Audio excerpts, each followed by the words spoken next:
Pemirsa, kasus positif rabies di Jembrana dari Januari sampai awal Juni 2024 sudah mencapai 21 kasus.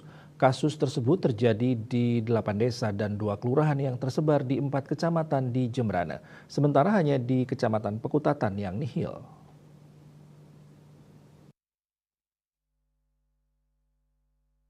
Vaksinasi rabies di zona merah sudah rampung dilaksanakan. Terakhir, vaksinasi dilaksanakan di Desa Baluk, Kecamatan Negara, Kamis 6 Juni 2024. Kepala Bidang Keswan dan Kesmafed Jembrana, Iwayan Widarso mengatakan, vaksinasi selanjutnya akan dilaksanakan di zona kuning dan hijau. Menurutnya, upaya yang dilakukan untuk menekan kasus rabies di Jembrana melalui vaksinasi emergensi di daerah yang terjadi kasus positif rabies. Kemudian vaksinasi massal yang menyasar desa yang sudah pernah terjadi kasus positif rabies.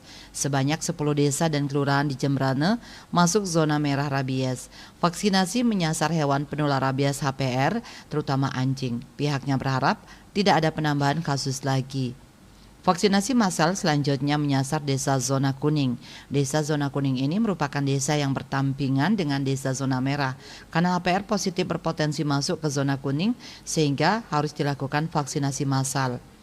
Menurut Widarso, desa zona hijau nantinya akan disasar setelah zona kuning selesai. Selain itu, pihaknya bekerja sama dengan pihak yayasan untuk melakukan kontrol populasi HPR, terutama anjing yang dilepas liarkan pemiliknya. Denpos melaporkan.